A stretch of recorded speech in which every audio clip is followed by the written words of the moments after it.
El derecho a decidir sobre la vida y sobre la muerte, el derecho a infligir la muerte personalmente o al azar, y el derecho a abusar del poder sobre las otras detenidas.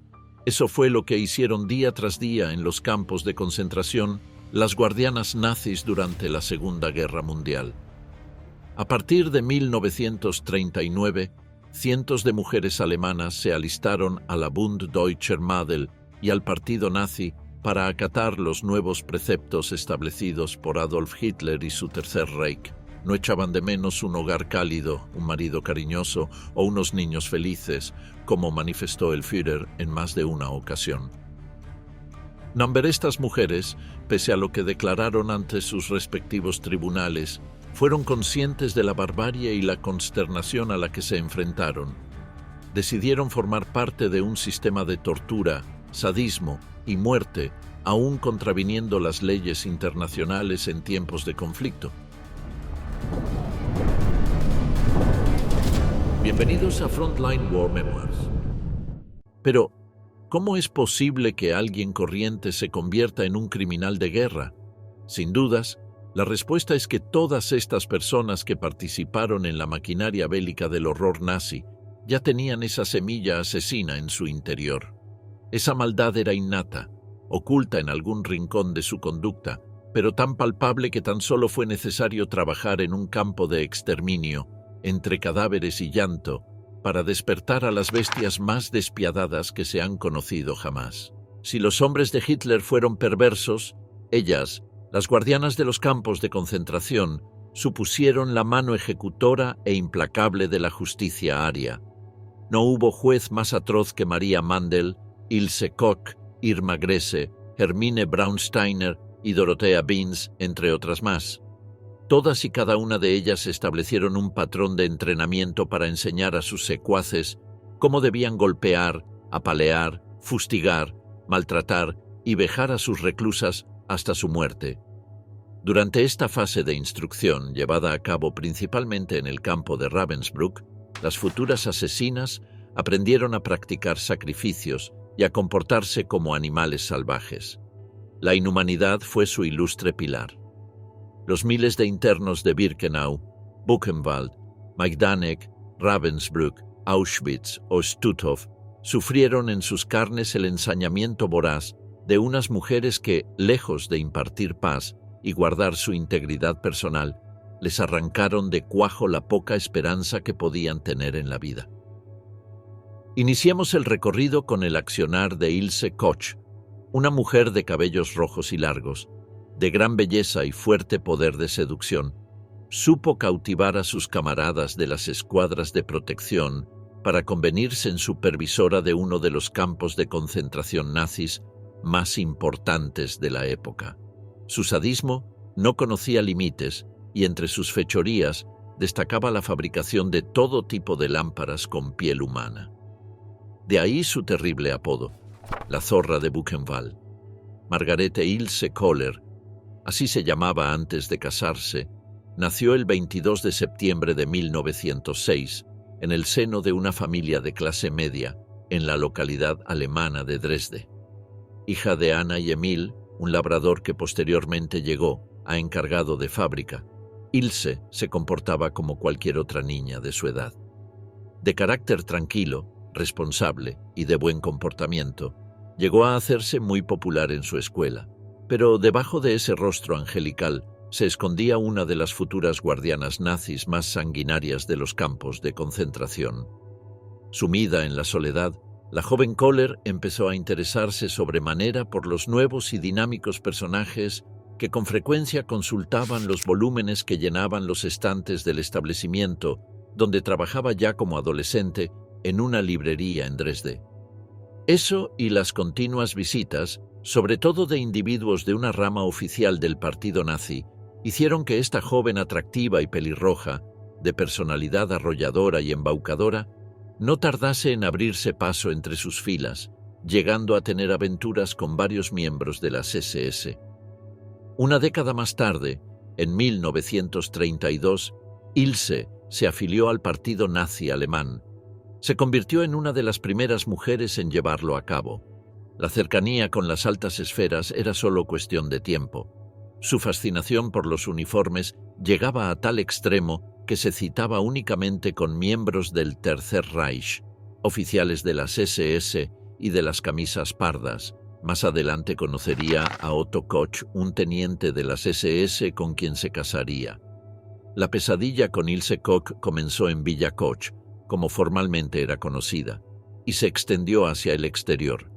Se trataba de una gran casa en una finca de aproximadamente 125 hectáreas sobre la colina Ettersberg. En un principio, aunque Lise era la esposa de uno de los 7 oficiales de las SS destinados en Buchenwald, no era de aquellas que hacían amigos fácilmente. Pronto, la señora Koch se transformó en una mujer endemoniada.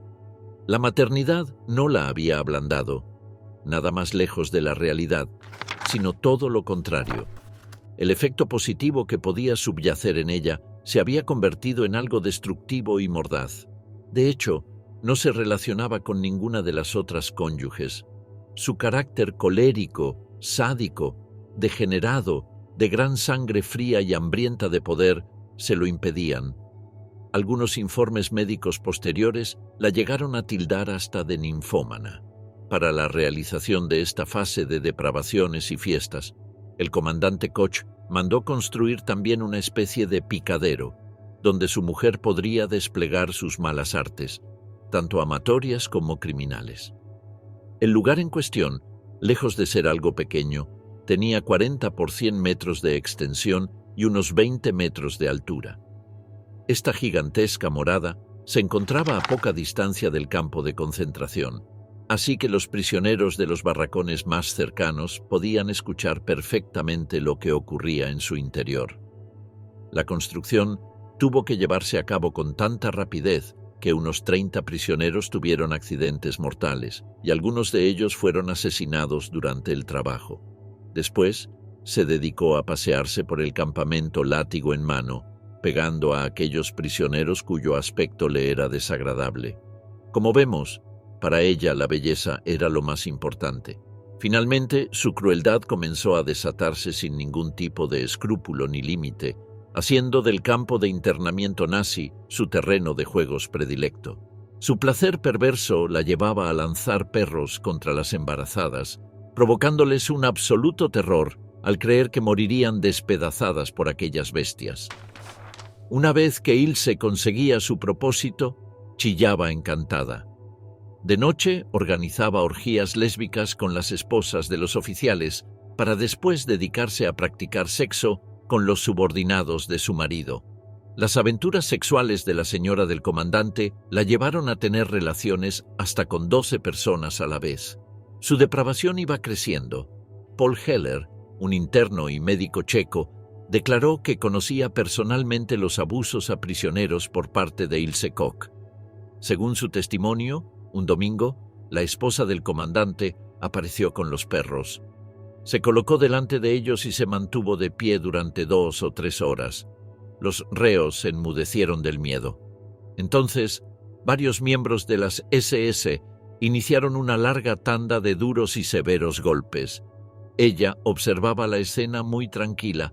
La expresión de su rostro indicaba a sus secuaces cuánto tenían que aumentar el ritmo de las palizas. Había muchas esposas de oficiales en el campo y fuera de él, y nadie más hizo nada de eso. Creo que ella lo hacía por placer, y por eso ella era la única responsable de su propia conciencia. No le pagaron por ello, no llevó el uniforme de las SS. Siempre llevaba un abrigo de piel y vestía como si fuera a alguna clase de celebración. Permaneció allí fascinada y aparentemente le gustaba, aseveró Heller. Como vemos, según este y otros testigos, Ilse aparentemente no tenía ningún deber ni siquiera orden por parte de ningún superior para tener esta clase de actuación. Aunque es bien cierto que su marido, el comandante Koch, siempre fue muy influyente en todos los ámbitos de su vida, no hay ningún testigo que explique que su mujer debiera desarrollar tales o cuales aberrantes acciones bajo su supervisión. El tema de las lámparas fabricadas con piel humana ha sido siempre uno de los más controvertidos de la despiadada biografía de Ilse Koch, aunque durante la confiscación de todas sus pertenencias Se fotografiaron numerosos objetos relacionados con estos hechos. En el informe forense no se encontró ninguna prueba científica sobre el tema. Cabe señalar que este expediente médico se elaboró para verificar y confirmar el presunto origen humano de las pieles en calidad de perito en los juicios de Dachau. Solo se llevaron a juicio 3 trozos de uno de los tatuajes extirpados más famosos, por lo que nunca se pudieron probar los hechos. A pesar de los indicios visuales y externos, las pruebas no fueron concluyentes. En este contexto, cabe mencionar un hecho sorprendente. Durante la liberación del campo de Buchenwald, el director Billy Wilder realizó un documental sobre el estado del campo y los objetos encontrados en él. La imagen de una mesa con tatuajes, cabezas disecadas y una supuesta lámpara dio la vuelta al mundo y se convirtió en un símbolo de la barbarie. Otra de las guardianas nazis más despiadada fue Irma Grese, la cual recibió el apodo del Ángel de Auschwitz. Ha sido descrita como la peor mujer de todo el campo. No había crueldad que no tuviese relación con ella. Participaba regularmente en las selecciones para la cámara de gas, torturando a discreción. En Belsen continuó con el mismo comportamiento, igualmente público. Su especialidad era lanzar perros contra los pobres prisioneros indefensos. Su sobrio recorrió como supervisor a los campos de concentración nazis en Auschwitz, Bergen y Ravensbrück, donde martirizó a cientos de sus reclusas hasta causarles la muerte. Irónicamente, la apodaron el Ángel de Auschwitz, apelativo que a ella particularmente le enorgullecía. Durante la celebración de su juicio, Grese mantuvo una actitud que oscilaba entre la indiferencia y el desprecio. Las decenas de testimonios, confirmando su perversión y sadismo, provocaban en ella una apatía aún más profunda. A pesar de su corta edad, tan solo tenía 22 años, el 13 de diciembre de 1945 fue condenada y ejecutada en la horca por los aliados. Irma Ilse Ida Grese nació en Brechen el 7 de octubre de 1923 en el seno de una familia desestructurada. Su padre, Alfred Grese, un lechero disidente del partido nazi, se había quedado viudo después de que su mujer se suicidase en 1936. 2 años más tarde de la muerte de su madre, Irma decidió dejar los estudios. Nada le motivaba. Tenía 15 años y el único interés que mostraba era su especial fanatismo por la Bund Deutscher Mädel, que su padre no aprobaba. Aún así, antes de iniciar su carrera en las Waffen-SS, la joven estuvo empleada durante 6 meses como jornalera en una granja y otros 6 como dependienta en una tienda de Luchen. Después consiguió un puesto de limpiadora en un hospital en Hohenlichen, donde permaneció 2 años y al intentar graduarse como enfermera, la oficina de trabajo no se lo permitió alegando que no era apta para el puesto. Pese a ello, el director del centro, el Dr. Karl Gebhardt, acusado de realizar experimentos quirúrgicos a prisioneros de los campos de concentración de Ravensbrück y Auschwitz, la animó a que no decayera. Al fin y al cabo, se había autoproclamado su tutor durante su estancia en el hospital y esta impresionada quinceañera había sucumbido a las fauces de su reputación e influencia. Durante los 2 años que Grese se rindió al encanto y poder de Gebhardt, muy poco se sabe sobre las tareas encomendadas en el sanatorio. De hecho, fue el propio médico quien, al ver el afán de Grese por su trabajo, le insistió para que contactase con uno de sus amigos de Ravensbrück. No quería que desperdiciara su talento y quizá allí lo verían tanto como él. En marzo de 1941, Irma arribó al campamento para reunirse con el colega de Gebhardt. Sin embargo, le emplazaron a que regresase 6 meses después, una vez cumplida la mayoría de edad. Pero no lo hizo hasta 1 año y medio más tarde. Durante ese tiempo, Grese trabajó en una lechería en Fürstenberg. Si hay un rasgo que caracteriza a Irma Grese y que supo aprovechar muy bien, es el de la belleza física. La suya era excepcional. Rubia de ojos claros y de dulzura aparente, Su rostro escondía una personalidad sombría y tétrica que hacía estremecer a todo aquel que se acercase a ella. Muchos la admiraban como si de una actriz de cine se tratase. Nada debía interponerse entre Grese y su futuro en las dependencias de las SS, ni siquiera ser madre y formar una familia. La propia Olga Lengyel, deportada judía que logró salvarse, dijo que cuando Irma quedó embarazada ordenó a otra confinada, una antigua doctora húngara llamada Gisela Perl, que le practicase un aborto. Esta temía tanto a Grese que la ayudó, y aunque le prometió pagarle un abrigo a cambio de su silencio, la prenda jamás llegó a sus manos. Quizá esa frialdad fue el motivo por el que en marzo de 1942, y a la edad de 18 años, finalmente Irma Grese lograse entrar como voluntaria en el campo de Ravensbrück, tras un intento previo fallido. Allí empezaría su entrenamiento. Hasta entonces, el gobierno del Führer no le había permitido acercarse lo suficiente. De hecho, su nueva tarea como administrativa en la oficina de trabajo del Tercer Reich no hizo las delicias de su familia. Más bien, al contrario. Su padre estaba tan furioso con ella que la echó de casa tras aparecer vestida con el uniforme de las SS durante un permiso. La adhesión a la causa nazi merecía más respeto que su propia familia. Ravensbrück, con capacidad para 20.000 prisioneras, se había convertido en su nuevo hogar y sus camaradas en su verdadero linaje. Fue allí donde, además de ocuparse de la administración del centro, se familiarizó con las arduas labores que se practicaban en el recinto. En aquel lugar formaban a todo el personal femenino de las SS, cerca de 3.500 mujeres, que después pasaban a supervisar otros campos. De aquí salieron guardianas tan sádicas como Hildegard Neumann, Dorothea Binz o María Mandel. Tras este periodo de aprendizaje, en marzo de 1943, Irma Grese fue trasladada a Auschwitz y asignada al Konzentrationslager de Birkenau, donde en un primer momento realizó labores de control de provisiones, manejo de correo y de la Strassenbaukommando, el comando de la unidad de carreteras. Aún no había cumplido los 20 años y su carrera seguía en ascenso.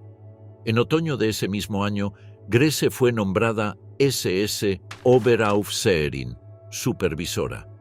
Irma Grese era la segunda mujer de más alto rango en el campamento después de María Mandel, lo que suponía que estaba a cargo de unas 30.000 reclusas de origen judío, en su mayoría polacas y húngaras. Las nuevas responsabilidades de la joven nazi incluían el control directo de las presas, así como la selección de las condenadas a la cámara de gas. Bien es cierto que durante su juicio, y haciendo gala de un cinismo auténticamente brillante, Irma siempre negó este hecho señalando que solo tuvo noticias de dichas ejecuciones en masa por boca de las propias reas. Los prisioneros tenían que formar de a 5. Era mi deber que lo hicieran así. Entonces venía el doctor Mengele y hacía la selección. Pese a que inculpase a Mengele, con el que supuestamente mantenía una estrecha relación sentimental, la realidad no era tal y como la pintaba. Durante el proceso de selección, Irma Grese, el doctor, Muerte y la vigilante Margot Drexler decidían quién vivía y quién no. Aunque los múltiples testimonios de las supervivientes se acumulaban para describir con todo lujo de detalles las barbaridades realizadas por la que decidieron llamar el ángel de Auschwitz, la bestia bella o la perra de Belsen. Estos calificativos tan solo hacían acrecentar su mala fama en todo el campo. Su excesiva impiedad llevó a Irma Grese a ser acusada de asesinatos y torturas. Por lo que aseguran los testigos que se paseaba por los pabellones con su uniforme impecable, su pelo rubio, unas pesadas y relucientes botas altas, un látigo y una pistola. Durante su recorrido la acompañaban sus perros, siempre hambrientos y furiosos, que Irma utilizaba a su gusto. Una de sus diversiones era lanzar a estas fieras contra las reclusas para que fueran devoradas. Otro de sus modus operandi consistía en asesinar a las internas pegándoles un tiro a sangre fría. Los abusos sexuales y las vejaciones a niños constituían prácticas habituales. Irma no conocía ni tenía límites. Su extremada inmoralidad la llevó a dar feroces palizas con un látigo trenzado hasta provocar la muerte de sus víctimas. En este sentido, esta sobria mujer solía buscar mujeres judías de buena figura con la intención de destrozarles los pechos. Después, eran llevadas con una doctora para ser objeto de una dolorosa operación. Dicho episodio era contemplado por Irma Grese bajo una gran excitación. Una interna anónima declaró: ella la golpeó en la cara con los puños y, cuando la mujer cayó al suelo, se sentó sobre ella. Su cara se volvió azul. Cualquier pretexto era suficiente para desencadenar el castigo y, en la mayoría de las veces, la muerte. Las prisioneras eran tratadas como meros conejillos de indias. Cualquier ensayo médico valía si con ello se conseguía impartir un sufrimiento extremo. Todo era lícito, sobre todo si era para uso y disfrute de la furibunda nazi. Llegó a sacar los ojos a una niña al verle hablando con un conocido a través de la alambrada, aseguraba un superviviente. Actualmente se sigue sin saber con exactitud el número concreto de asesinatos que la bestia podría haber infligido en el galpón C del campo de Birkenau de Auschwitz. Se dice que el promedio diario era de 30 crímenes y la capacidad de su pabellón era de 30.000 reclusas. Pese a la crueldad de estos hechos, la administración de Auschwitz jamás interfirió en las actividades de Grese, y dicha pasividad estuvo a la orden del día en las SS respecto a acciones similares. Uno de sus lemas decía: tolerancia significa debilidad, y nadie se podía permitir el lujo de que los prisioneros les vieran ningún punto de flaqueza. Auschwitz-Birkenau no fue el único campo de concentración que padeció el encarnizamiento de Irma Grese. Durante un breve lapso de tiempo, la joven regresó nuevamente al campamento de Ravensbrück para después ser enviada a Bergen-Belsen, cerca de Hannover, Alemania. Durante sus selecciones manejaba con liberalidad su látigo. Sacudía fustazos a donde se le antojaba, y a las prisioneras solo les tocaba más que aguantar lo mejor que pudieran. Las contorsiones de dolor y la sangre que derramaban las prisioneras la hacían sonreír. Cierto día de junio del año 1944, eran empujadas a los lavabos 315 mujeres seleccionadas. Ya las pobres desventuradas habían sido molidas a puntapiés y latigazos en el gran vestíbulo. Luego Irma Grese mandó a los guardianes de las SS que claveteasen la puerta. Así fue de sencillo.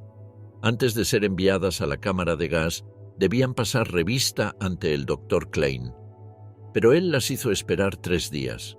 Durante aquel tiempo, las mujeres condenadas tuvieron que vivir apretujadas y tiradas sobre el pavimento de cemento sin comida ni bebida ni excusados. Isabella Leitner y Olga Lengiel informaron de que Irma Grese mantenía relaciones bisexuales y, más recientemente, homosexuales con prisioneras, a las que luego enviaba al crematorio. Helen Klein explicó que Grese se ejercitaba con las prisioneras, obligándolas a hacer flexiones durante horas y horas. Si una de ellas se detenía, Grese la golpeaba con un látigo que siempre llevaba consigo. En el barracón 9 del campo A, 2 chicas fueron seleccionadas para la cámara de gas. Saltaron por la ventana y mientras yacían en el suelo, Grese les disparó 2 veces. Clara Lebowitz dijo que Grese obligaba a los prisioneros a permanecer en formación durante horas, sosteniendo grandes piedras sobre sus cabezas. Continuando, otra de las guardianas nazis fue Maria Mandel, más conocida como la bestia de Auschwitz. Esta desempeñó un papel maquiavélico dentro del Holocausto. Supo ganarse el respeto de sus camaradas y el miedo de sus inferiores. A estos últimos, los reclusos que la vieron crecer en poder y sadismo, les puso el nombre de mascotas judías, porque hacían todo lo posible por alegrar sus aburridas tardes en Auschwitz. Su naturaleza atormentada y confusa hizo que Maria Mandel se comportase como 2 personas diferentes, como si tuviera doble personalidad. Bien podía sumergirse en la música clásica interpretada por la banda del barracón, como golpear hasta la saciedad a un prisionero que se atrevía a importunarla con su mirada. Atroz, repugnante y depravada fueron algunos de los calificativos que se escucharon durante su juicio y cuyo tribunal la condenó a muerte. María Mandel nació el 10 de enero de 1912 en la localidad austriaca de Münzkirchen, al norte del país, un municipio perteneciente al distrito de Scharding, en la Alta Austria, y que resultaba ser un lugar casi idílico. Ubicado en un pequeño valle, rodeado de montañas y parajes verdosos, en la confluencia del Danubio entre Inu y la frontera austro-bávara, allí creció María Mandel. En 1938, tras una vida desastrosa en lo laboral, María Mandel fue a visitar a su tío, que vivía en Múnich, donde ocupaba un importante cargo como jefe de policía. Su obsesión era el departamento de investigación, porque conocía de primera mano lo extenso que era el trabajo. Además, comprendía que los agentes estuvieran bien pagados. Con el consejo y la ayuda de este pariente, María consiguió entrar el 15 de octubre de 1938 como Aufseherin, guardia, en el campo de internamiento de Lichtenburg, uno de los primeros campos salvajes del imperio nazi en Prettin, cerca de Torgau, Alemania, que en mayo de 1939 se convirtió en un subcampo de Ravensbrück. Estas instalaciones se utilizaron para encarcelar tanto a mujeres judías como a mujeres que se resistían al régimen del canciller.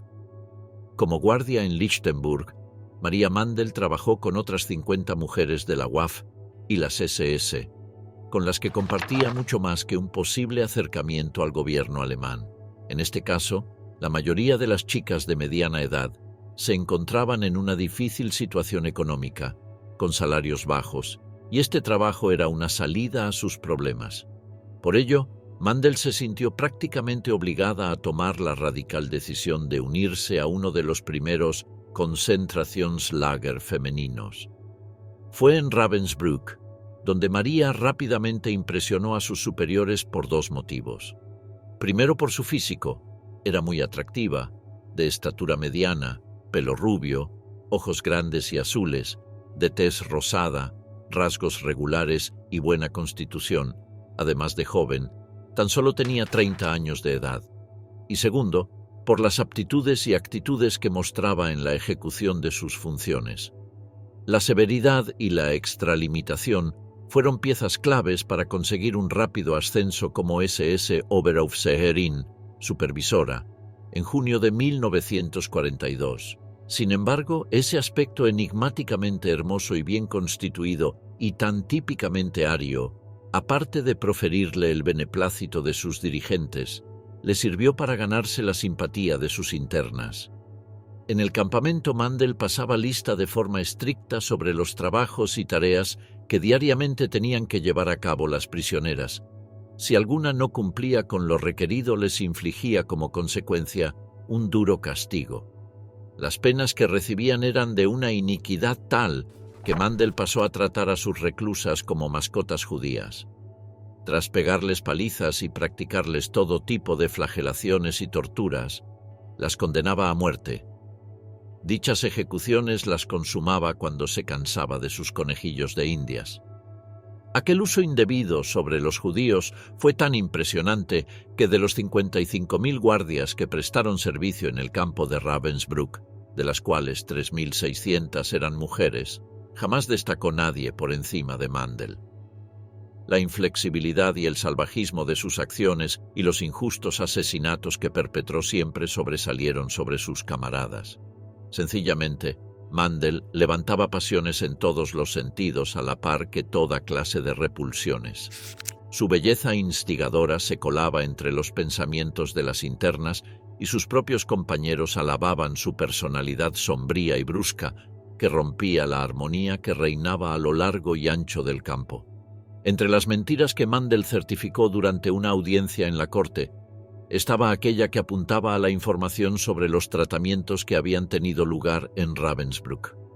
La supervisora parecía no saber a qué se estaban refiriendo cuando hablaban exactamente del maltrato durante su servicio. Las pruebas aportadas aludían a los obvios experimentos pseudomédicos efectuados a los reos durante su estancia en el campo y que teóricamente ella desconocía. Según palabras de Mandel, estos confinados se utilizaban para labores de costura, tejidos, fabricación de abrigos, agricultura, cocina, para trabajo de oficina, extracción de arena, etc. Pero en ningún momento tuvo constancia de los procedimientos experimentales que impartían los doctores del campamento, porque simplemente ella era una mera vigilante o guardiana. La presencia de Mandel en el campo de concentración paseando por el recinto despertaba un pánico generalizado entre las cautivas. Todas eran conscientes de su impiedad. Todas conocían sus obscenidades y martirios, al punto de que la Aufseherin acabó siendo una de las personas más odiadas y repudiadas del centro. Su modo de caminar, su uniforme y sus tan demonizados guantes blancos le dotaban de gran altivez para controlar a sus inferiores. Esta prenda, aparentemente inofensiva, era una pieza clave en los maltratos. Cuando Mandel lo usaba, golpeaba en la cabeza y por encima del cuello a la víctima, o entre la nariz y los ojos, haciendo que irremediablemente cayese al suelo. No había forma de que se tuviese en pie. Siempre acababa con los guantes llenos de sangre. Suponemos que le gustaba ver el sufrimiento de aquella forma, ya que por lo general los supervisores llevaban guantes de cuero negro. Mandel prefirió cambiar esa costumbre y declinarse por el fetichismo del blanco. La brutalidad descargada contra las reas en forma de guantazos y tormentos, y el empleo de métodos de castigo y hostigamiento de lo más sofisticados, le valieron el sobrenombre de la tigresa. Pasó a ser la perfecta administradora de penas. Con solo un golpe fuerte en el estómago o un puñetazo en la mandíbula, podía dejar en el suelo a cualquiera. El efecto era tal que la superviviente caía al suelo de inmediato, completamente aturdida y confundida, sin oportunidad alguna de defenderse por sí misma. No obstante, llegó su final en Cracovia ante un tribunal ansioso por escuchar los espantosos detalles de los campos de concentración de Auschwitz y Birkenau. Entre los acusados había prisioneros de alto rango. Los comandantes Rudolf Höss y Arthur Liebhenschel, Maria Mandel, que dirigía el campo de mujeres, Johann Kremer, médico superior, y otros. El más alto de los acusados, Rudolf Höss, testificó a favor de la acusación en el famoso juicio de Nuremberg. Durante el juicio, que duró meses, se pudieron escuchar no solo los testimonios de quienes participaron activamente en el asesinato masivo, la selección y la matanza de los judíos, como fue el caso de la bestia de Auschwitz, sino también de los supervivientes de esta catástrofe humana que valientemente decidieron alzar la voz y señalar con el dedo a sus verdugos sin temor a represalias.